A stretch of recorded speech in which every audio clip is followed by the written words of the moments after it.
નમસ્કાર વિદ્યાર્થી મિત્રો, હું છું આર એમ પટેલ અને તમે જોઈ રહ્યા છો ક્લેવર એકેડમી યુટ્યુબ ચેનલ. તો આજના વિડીયોની અંદર આજે આપણે જોવાના છીએ ધોરણ 9 વિષય ગુજરાતી ચેપ્ટર નંબર 2 ચોરી અને પ્રાયશ્ચિત સંપૂર્ણ સ્વાધ્યાય સોલ્યુશન આ વિડીયોની અંદર મળી જશે. તો વિદ્યાર્થી મિત્રો વિડીયોને લાઈક ચેનલ સબસ્ક્રાઇબ કરી દેજો. ચલો વિદ્યાર્થી મિત્રો તમારો ટાઈમ વેસ્ટ ન કરતા વિડીયોની શરૂઆત કરીએ.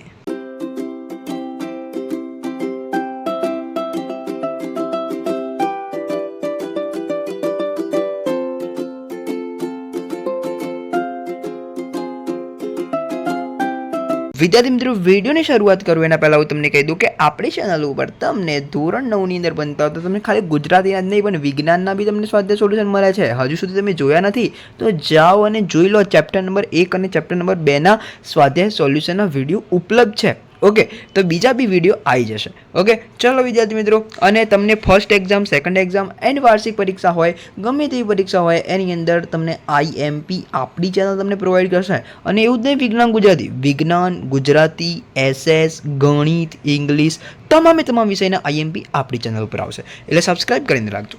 ઓકે, તો પહેલું છે વિકલ્પો. ચોરીની ભૂલ સ્વીકારવામાં ગાંધીજીની જીભ ઉપડતી નથી. તો આની અંદર શું આવશે? સી, પિતાજી દુઃખી થશે, કદાચ માથું ફૂટશે તેવા ભય. ઓકે, વાત કરીશું વિદ્યાર્થી મિત્રો તમારો બીજું છે સોનાના કડામાંથી 1 તોલા સોનું કાપીને વેચવાની ઘટનાની ગાંધીજી ઉપર શી અસર થઈ? તો ચોરી કરવાની વાત ગાંધીજી માટે અસહ્ય થઈ પડી. સી આવશે. ઓકે, વાત કરીશું આગળ. ખોટું કાર્ય કર્યાના અપરાધ ભાવમાંથી બહાર આવવા શું કરવું જોઈએ? તો જોખમ ખેડીને પણ દોષ કબૂલ કરવો જોઈએ. ઓકે, બી આવશે. વાત કરીશું ચોથું. બીડી પીવાની કુટેવમાંથી બીજી કઈ ટેવ આવી? બી, નોકરના પૈસા ચોરવાની. બરોબર. હવે આપણે વાત કરીશું પ્રશ્ન નંબર 2.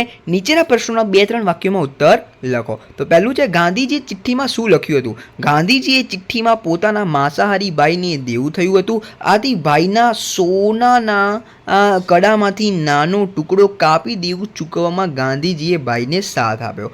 આ ચોરી અહીંયા દેખો, આ જે છે ને આ લાઈન ના લખતા, આ થોડી પ્રિન્ટિંગ મિસ્ટેક છે, આ લાઈન ના લખતા. ઓકે, આ લાઈન ના લખતા. ઓકે, બસ સાથ આપ્યો. પછી અહીંયાથી લખજો કે આ ચોરી કર્યા પછી ગાંધીજીને પશ્ચાતાપ થયો. અહીંયા હું પશ્ચાતાપ લખવાનું ભૂલી ગયો છું, પશ્ચાતાપ એવું લખજો. ઓકે, પશ્ચાતાપ. ઓકે, પશ્ચાતાપ થયો અને પિતાજીને ચિઠ્ઠીમાં આ ચોરી કર્યાની તેમને નિખાલસ કબૂલાત કરી. બસ આની અંદર થોડી અહીંયા પ્રિન્ટિંગ મિસ્ટેક હતી, એ તમે આઈ હોપ કે તમે સુધારી લીધી હશે. આ લખવાની નથી, બરાબર. આ લાઈન ના લખતા, બરાબર. ઓકે, બીજું બધું કમ્પ્લીટ છે. અને અહીંયાથી આ ચોરી કર્યા પછી ગાંધીજીને શું થયું? પશ્ચાતાપ થયો. અહીંયા લખજો. ઓકે, હવે વાત કરીશું પ્રશ્ન નંબર 3. 7-8 વાક્યોમાં ઉત્તર લખો. ચોરી અને પ્રાયશ્ચિત પાઠને આધારે ગાંધીજીના ગુણોનું વર્ણન કરો. ચોરી અને પ્રાયશ્ચિત પાઠમાં ગાંધીજીનો સૌથી મોટો ગુણ તેમની નિર્ભયતા અને પ્રામાણિકતા છે. તેમને બીડી પીવાની તડપ માટે ચોરી કરવાની ટેવ પડી. તેનો તેમને એકરાર કરે છે. તેમનું વ્યસન છૂટે એમ નહોતું અને વડીલોની આજ્ઞા વગર થઈ શકે તેમ નહોતું, માટે તેમને આપઘાતની ઈચ્છા થઈ. પણ આપઘાત કરવો સહેલો નથી તે વિચાર પડતો મૂક્યો. ભાઈનું કરજ ચૂકવવાના ભાઈના કડામાંથી એક નાનો સોનાનો ટુકડો કાપી કરજ ચૂકવવા ભાઈને સાથ આપ્યો. આવી અનેક બાબતો હતી જે દોષ કબૂલ કરવાની, પ્રાયશ્ચિત કરવાની ઈચ્છા દર્શાવે છે. આ પ્રસંગો ગાંધીજીનો સત્યનો આગ્રહ, અહિંસાની ભાવના અને નિર્ભયતા ઉપરાંત પ્રામાણિકતા સૂચવે છે. ઓકે, તો વિદ્યાર્થી મિત્રો આ હતો પ્રશ્ન નંબર 1. તમે 7-8 વાક્યોમાં આ સ્ક્રીનશોટ લઈ શકો છો, એ તમે નોટ ડાઉન કરી શકો છો. વાત કરીશું પ્રશ્ન નંબર 2. ગાંધીજીના અંતરમાં થતા મનોમંથનનું વર્ણન કરો.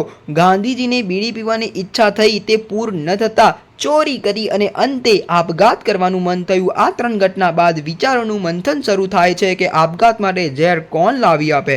ઝેરથી મૃત્યુ ન થાય તો મરીને શો લાભ?